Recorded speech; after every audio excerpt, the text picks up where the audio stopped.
Hey everybody, this is Darren Sabedra again with the Bay Area News Group, Mercury News, East Bay Times, here with Mike Lefkow. Uh, Mike, it's all over. 2021 season. Two of It them is. What's are in that? the books. Two of them are in the Oh books. yeah, it's true. There were two seasons this year, weren't there? One in the spring and then the fall. One in the Traditional spring, fall season. one in the fall. Our final rankings came out today. And for the first time in I don't know how long, maybe you can tell me, De La Salle is not number one to end the season in a ranking by this news organization. I mean, Well, going back to the Contra Costa Times days. yeah, it would probably be the first time since 1992, because I think in '91 they lost to Pittsburgh in the NCS final, and so Pittsburgh would have been number one. Right. That's how far it goes back, huh? Well, for De La Salle, yeah, Yeah. yeah. Well, the Spartans lost 2 games this year to Northern California teams, 3 overall. Um, so we went with Serra as our number one team. It's kind of weird that all of our top teams ended the season with a loss. That Well, I guess in some ways that was to be expected, the way the matchups were set up and everything worked out. no doubt, no doubt. So Serra ends up number one. St. Francis ended up number two. St. Francis beat De La Salle. Beat Serra the first time handily, but then lost the game that would have extended its season and put it in the game against Mater Dei. You and I've talked off camera. I mean, I don't know if there wasn't a team in Northern California that was going to play with that Mater Dei team. No, that Mater Dei team is a terrific. I mean, I think I read 30 Division One recruits on that team. I mean, this is a team that has more talent than probably most of the schools in the Mountain West Conference. The difference is it's not refined talent. It's pretty They might have. refined. What's that? It's pretty refined talent. Yeah, but I mean, It I is. still have a hard time believing they would beat a Boise State or a San Well, I Diego mean, we're talking State. that's the upper half of the Mountain West. What about the lower half of the Mountain West? Well, it'd be interesting to see how they would do, but I still think college kids are a little bit more refined. Yeah, a little stronger. But the thing is, with 30 Division One recruits on that team, they might be able to equal some of the lower bottom feeders in the Pac-12 too. Right, right. So what did you get? What did you make of the whole?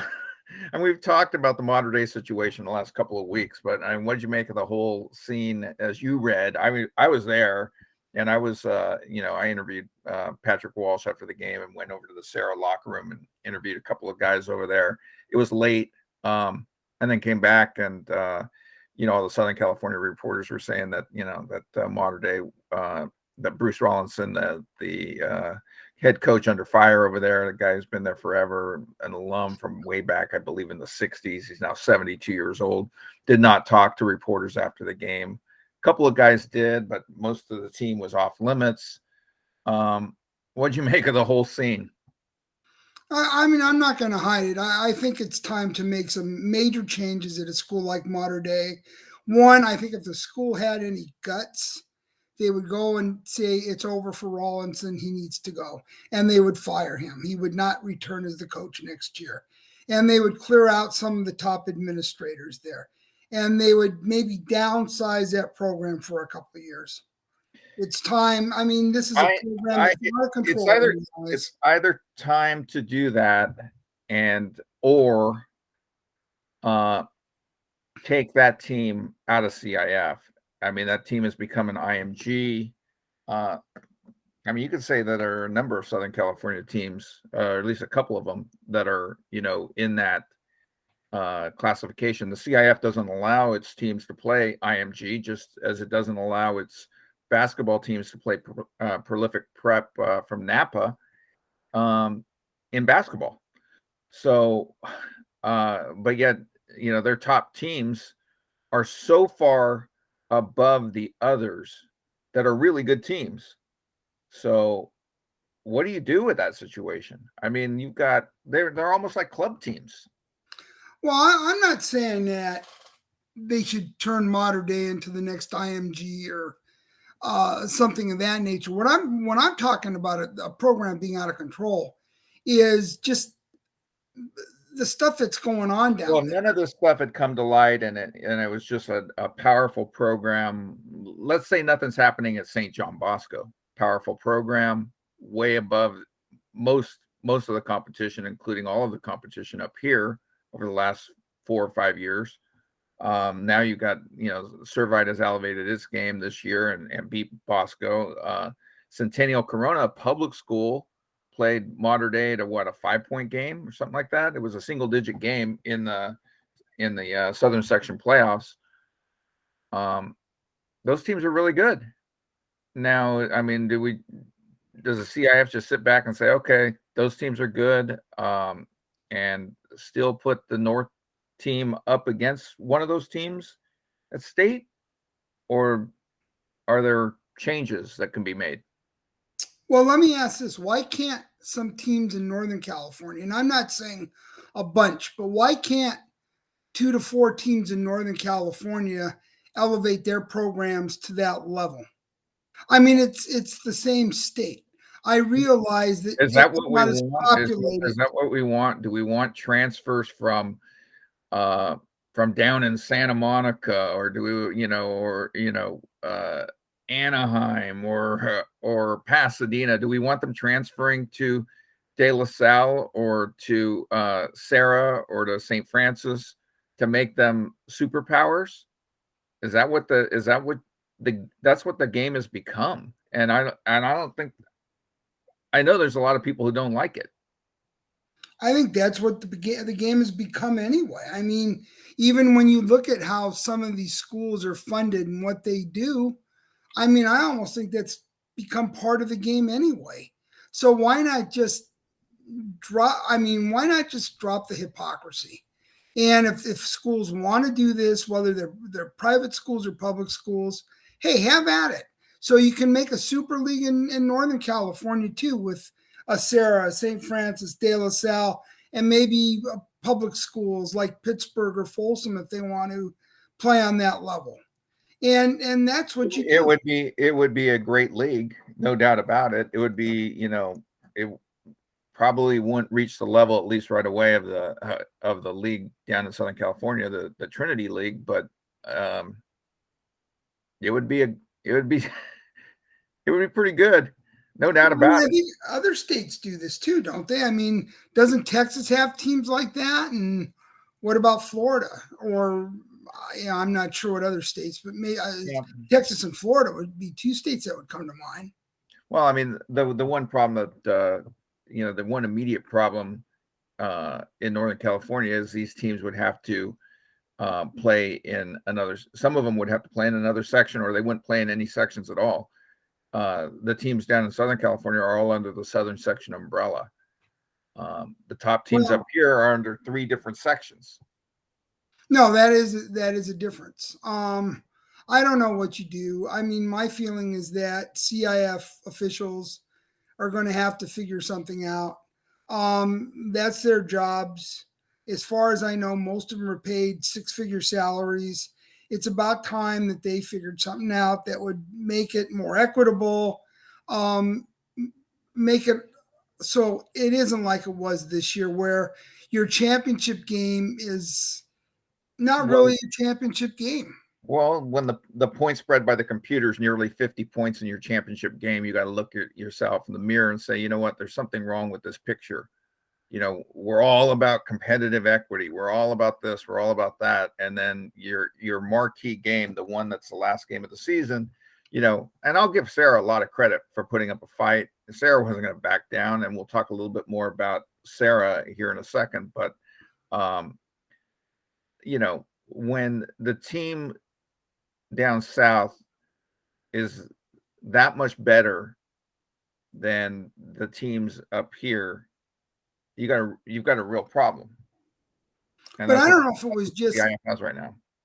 What's that? I don't know if it was CIF has right now is a problem. Yes, they do. But competitive, there were problems all through the championships, not just the games down there. I mean, the game I covered Saturday night, McClymonds and Birmingham of Los Angeles or Lake Balboa, Van Nuys, wherever they're located. Wherever they're located. I mean, the thing is that the final score was 54-7, and the score was every bit as bad as that game was. It could have been. It probably could have Kicked been off. wide. Javian Cole returned it 90 yards for a touchdown, and Birmingham was never in the game from that point on. Right. Yeah, and I looked at the scores. I mean, the only real close one of the games that we cover, in our coverage area, was the Wilcox game. And Wilcox, man, they they kind of got robbed a little bit. I mean, when you tell me how big of a swing this is, and Wilcox, to its credit, held his head high and said all the right things afterwards. But I mean, and they made a lot of mistakes early on that cost them, but it's still only 14-0, and Wilcox scores a touchdown right before the end of the half, where their guy's in. He gets hit in the end zone and fumbles, and one of the Wilcox players dived under the ball, and the ball rolls out of the back of the end zone, and the officials ruled it a touchback. Then the defense has to come out to, and I can't remember the time. It's late in the first half.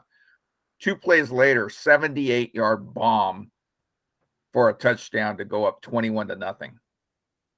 Pretty big swing. Right. Yeah.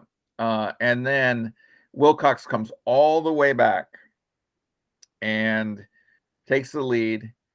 And it looks like they're going to win the game when their sophomore linebacker makes an interception. And Scripps Ranch is deep in his own end, throws an interception. Only the guy's 3rd interception on the season. And a late flag comes in for defensive holding. Keeps the drive alive. They go the length of the field, and they win the game in the final seconds with a touchdown. Brutal. Well, sure, it's brutal. But I would hope that there was no homerism and something like that. I don't think these are officials who, they're not NFL officials. And they're not NFL officials. There's no replay. And I wonder, I said this up in the press box, I wonder what would have happened had the Wilcox quarterback just let the ball sit there. Because him diving on the ball, the officials were like looking around, and I'm wondering if that was like, okay, it's a fumble. And then they, not thinking that, hey, this guy who scored, Luther K. Glenn, his entire body was on the red painted end zone when he got hit. No, it was a bad call. I mean, there are going to be bad calls in every game. And okay, the breaks went against Wilcox, and that's unfortunate, but you're going to have that in football. And in every game, you're going to have bad calls, and one team's going to be hurt by it, and the other team's going to benefit from it.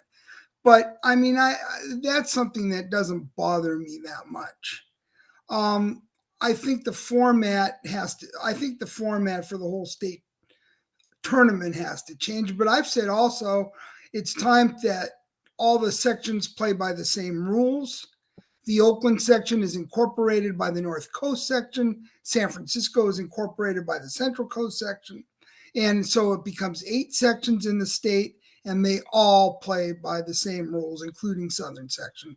When they start, when they finish, everything is the same. I mean, right. When we're seeing basketball going on in Southern California in the fall, and our guys can't start until the end of October, November, that's a big advantage for teams down south. Well, another big problem is that the sections, some of the sections like Central Coast and North Coast, their format is 8 teams per division in the playoffs. But some of these others are allowing 12 to 16. And you're getting teams in the playoffs. I'm sorry, they do not belong in the playoffs. Right. We can make all the excuses we want, but what was it, Salesian or one of these teams, or Sacred Heart Prep, was playing a team that was 1-8 during the regular season. Mm-hmm. When I looked at the regular season records of Sacred Heart Prep and the Rigetti, I think was the team that was 1-8. Right. They were a combined 4-15. How do teams like that get in the playoffs? Right. And these are technically, I guess, officially called bowl games by the CIF, but have you ever heard anyone say that they're the bowl champion, or do they say they're state champions when they win these games? Well, in the game I was at Saturday, McClymonds celebrated like they were state champions, and And that's same what with we were all Sacred Heart. calling them. Congratulations on your state championship. Same with Sacred Heart Prep. Same with I have never heard anyone say that we are the bowl champions of 1A or 1AA. It's state champions. I think the CIF should just, take the bowl out of that title and just call it state champions. And if they have this format, that's the way it is. There's tough breaks. There's tough breaks in life. It's like, there's a lot of things that can be done. I mean, yeah, but the way the system's set up right now, these teams call it, Wilcox, next year they're going to have a really good team. What if they go 10-0 next year? Then they're in Division I of CCS. So next year's team can be even better than this year's team, and then have to go through a St. Francis or a Serra, or a Bellarmine, or whomever in Division I to get to a regional. Well, again, you got to be good, but you can't be too good unless you're going to beat one of the powerful Catholic teams. Well, again, it comes back to separating the privates and the publics. And even Patrick Walsh, the Serra coach, came out and said he would support something like that. So, that drew a lot of eyeballs. And he was very realistic about it. Patrick is very realistic. He is very realistic. And let's switch gears to Patrick. Patrick let me and Jose Fajardo, our photographer, to shadow the team on Friday afternoon. We were at J. Serra High School in San Juan Capistrano. We were there when the team arrived. We were there on the softball field in the far corner of the athletic complex for a couple of hours. It was cold, but talked to a number of players, chatted with Patrick Walsh's parents, Madeline and Chick. Walked over with the team. It was like a 10-minute walk over to the main campus where they had their chapel. And that was a pregame chapel, which I guess they do before every game, every Serra game. It was my first time being in there. It was eye-opening. It was intense. And as Jose and I said when we left the chapel service, we were ready to run through a brick wall. That's how intense it was. What did you get? What sense did you get reading the behind the scenes stuff? The story that we posted on Mercury News and East Bay Times website on Monday morning, and it ran in the papers today, Tuesday. Well, pretty much the same thing you did. Obviously I wasn't there, so I couldn't feel it in the same manner that you did. So it wasn't like I put down the story and was ready to run through a wall. But no, I got the same sense. I kind of recognize it. It's designed a little bit from his days at De La Salle and with some changes. It was interesting. The first thing I thought to myself was, well, you think Rawlinson would have let one of the Southern California papers do that with Mater Dei? No. And there are a lot of teams that probably wouldn't allow us to do that up here. But no, I think Walsh has got it in the right perspective, and that's good. And he realizes he trusted us to do that, to go What's in that? there. And he trusted us to do that. Right. But I think he also looks at it, and he can get intense, but he also understands it is high school football. And maybe it's a big boys football and they're playing at a tier above what a lot of schools play at. But again, it's still high school football. No one's being paid. The coaches are, but the kids aren't being paid. It's still basically, I don't know, glorified youth football. I'm not sure how you would describe it, but I think he's got the proper perspective. It's not life and death. But it's intense. It's intense, but it's not life and death. I'll just say it's intense. We'll leave it there. Hey, you didn't win the championship this year. Well, You finished 9 games behind me. I actually took first place with 143 correct picks through the course of the 16-week season, 75 losses. Finished 2 games ahead of Evan Webeck, who hasn't been with us for a couple of months, but continued to submit his picks. Thankfully, he was in the lead when he left, and he finished 2 games back, and you finished 9 games back. well, after winning the first 2 years, I guess I was due for a little bit of an off season. A little bit of a setback. Now we have our all-area team to pick, which we'll be doing here in the next couple of weeks. We've got the holiday coming up, Christmas, I believe a week from. When is that? A week from Saturday, I think. Jeez, week from Saturday. So we got that coming up. And then, basketball, and then getting ready for the 2022 season. You're not ready for the 2022 season. Well, we have baseball too before. How could I forget? We got baseball. Yes.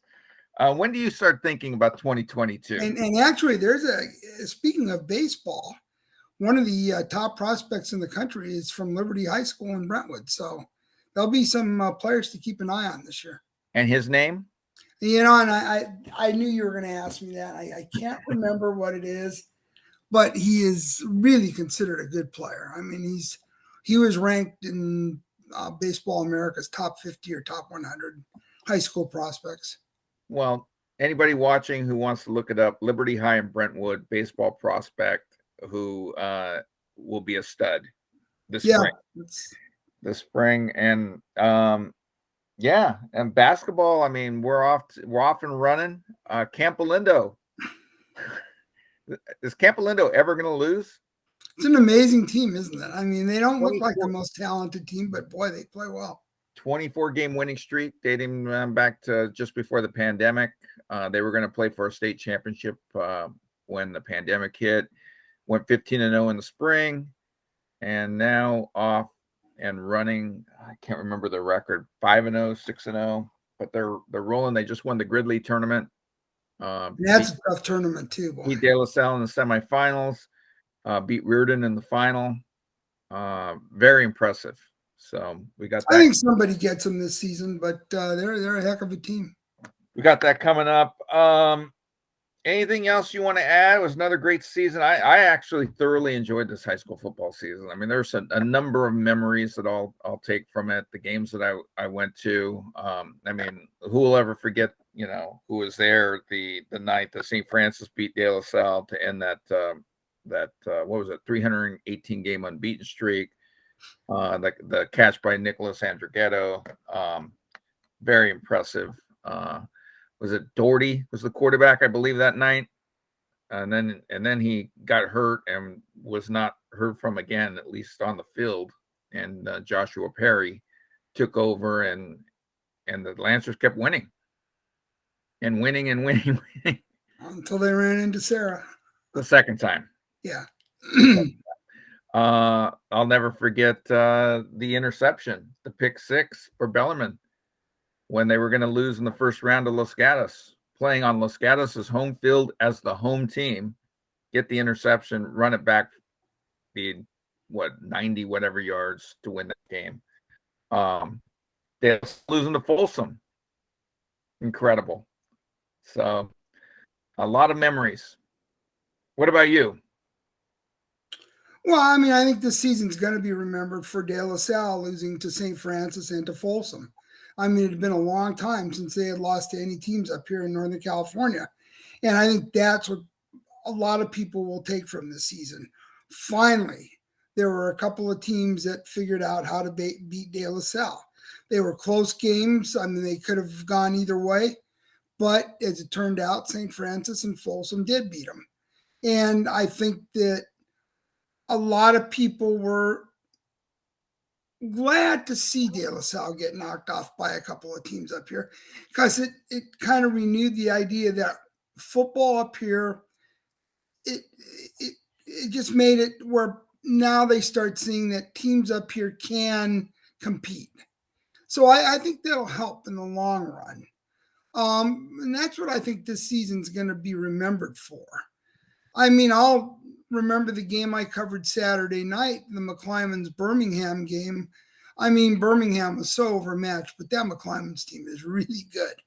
I mean, they have speed, they have power, they're physical, they hit hard, they play football the way it's supposed to be played, and they have a lot of talent. And I was really, Graham Paul, the quarterback, he's really grown up and become a good player. And I'd love to see him. And I know Coach Michael Peters won't be happy with me, but I would really like to see McClymonds move into the North Coast section and start playing a little tougher schedules, because I think their only loss was an overtime loss to Menlo Atherton at Menlo Atherton. They were a good football team. Yeah, no, there were a lot of good football teams this year, a lot of good players. It was a great season. It was good to be back in the fall after not having any football last fall. A lot of special things happened. I know teams are already getting ready for next year. I mean, De La Salle went right back to work on Monday after the Folsom loss, so they're already in the weight room getting ready. It's going to be an exciting 2022 season. We have how many days? How many months? 8 months? 7 months? Justin Allenbach couldn't have given him a 3-day weekend before they went back to the weight room. They got 2 days off. Saturday. Well, I don't know. 2 days. I don't know if they got 2 days off. They might have had to come in to watch the film on Saturday. And he's a tough taskmaster, that guy. Oh, means well. What's that? Anyhow, I said he means well, and wants to get, they want to get back what they've had. Well, I mean, I don't think they've lost what they've had. I mean, they lost. It's going to be a great theme for next season. Redemption for them. Can Serra continue to do what it's doing? I mean, they got a lot of talent coming back. Yeah. St. Francis, are they going to take a step back? They're losing so many seniors. Or are they going to be able to, maintain?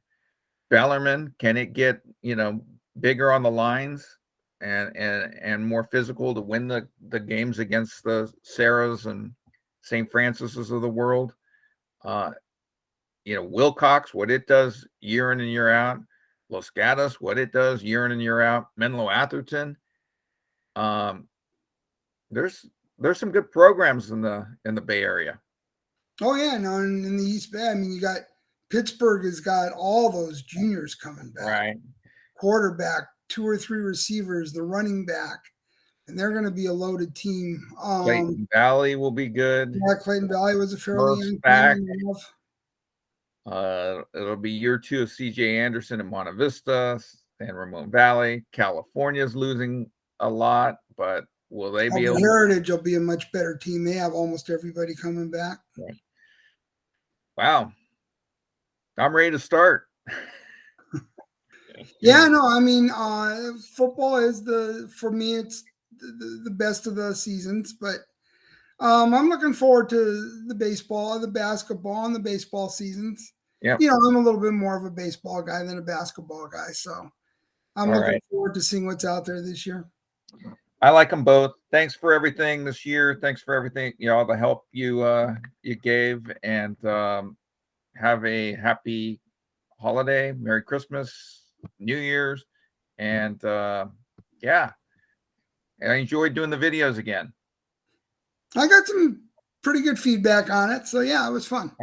And you're going out with a bang. You're calling for someone's job. What? I said you're calling for someone's job. Oh, the Mater Dei coach.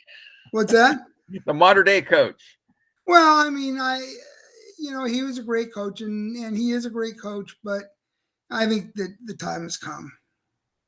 There you go. All right, Mike, thanks as always. Let's wrap this up.